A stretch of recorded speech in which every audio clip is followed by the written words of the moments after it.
This video will show how a standard pin and tumbler lock can be picked with hairpins, just like it's been done in nearly every spy movie ever made. The first thing we need to learn is how these locks work. In a pin and tumbler lock like this, which is the most common type of lock in use today, a series of pins cut at different lengths prevent the barrel of the lock from turning unless each pin is pressed up to the exact right height. The grooves cut into the key are a unique match, lifting each pin just enough for a split in their center to align with the edge of the lock's barrel, allowing it to turn. To open this lock without the key, I need to make two simple tools: the actual pick that I will use to manipulate the pins, and also a small lever that will allow me to apply rotational pressure to the barrel.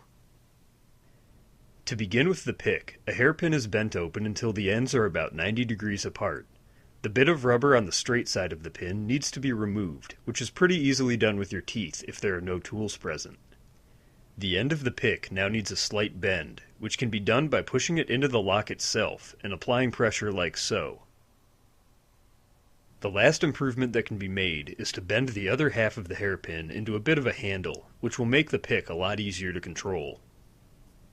Now making the lever that will turn the lock is extremely simple, and just involves bending a pin as shown so it can be inserted into the keyhole, causing pressure on the arm to translate into rotational force on the lock. Now we're ready to actually begin picking, and our lever is inserted into the lower side of the keyhole, leaving enough room for the pick to be inserted above. The first step is to put tension on the lever with one hand so that the barrel of the lock is under pressure to turn. It of course cannot turn because the pins are in the way and cause the barrel to seize, but it's precisely this friction between the pins and the barrel that I'll be taking advantage of.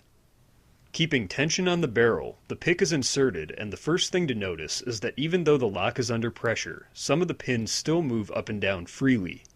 Because of inherent imperfections in all locks, only one or two pins will ever bind against the barrel at the same time. For now, the pins that easily raise and fall can be ignored, and our focus should be on finding one that is currently seized. Seized pins can be identified by one at a time feeling each pin with the end of the pick, pressing them up slightly and letting them fall again. When we find a seized pin, it will behave differently, being much harder to push up than the rest, assuming you are keeping constant pressure on the lever this whole time. Once the first seized pin is found, which just happens to be the third pin in this lock, it is very slowly and carefully forced upwards. Eventually the split in the seized pin will align with the edge of the barrel, and there should be an audible click. The click is the sound of the barrel suddenly being allowed to rotate forward very slightly before hitting and seizing on one of the other pins. Since the barrel has been allowed to slightly rotate, it prevents the pin we just worked on from falling, and at the same time a new seized pin has been created, which can be identified and treated the same as the first. As each seized pin is successively identified by feeling it with the end of the pick, and the tension on it is released by aligning its gap with the edge of the barrel, it causes one of the remaining pins to then become seized, until every pin has finally been aligned and the lock opens.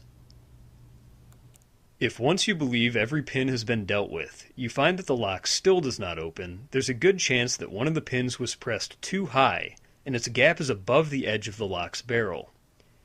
If this happens, there's a chance that reducing the tension on the lever will cause the offending pin to fall into alignment and allow the lock to open, but it may also allow other pins to fall, which could require starting over. In this video, I used a transparent practice lock so you could see what I'm doing on camera, and there are a number of other practice locks like this that can be purchased online. For this skill to be of any use in a real situation though, it's important to be able to identify and adjust seized pins by feel and sound alone, as real locks don't usually come with transparent sides. Both of the tools that I made in this video could also potentially be formed out of a single hairpin by breaking it in half, but doing so would not leave enough extra to bend a handle for the pick, and would also result in a lever only half as long. Because of these things, using an individual pin for each tool as I demonstrated here is far easier than trying to use just one, but it is possible with enough practice. This project was made in part as a collaboration with All Time Numbers, who have made their own video to go along with this one. All Time Numbers is a brand new channel from All Time Tens, with quite a few great videos out already. You can check them out by clicking on the icon on screen now, or through the link in the video description below. If you'd like to see more of my own videos, you can find them on my YouTube channel, Nighthawk in Light. Thanks for watching.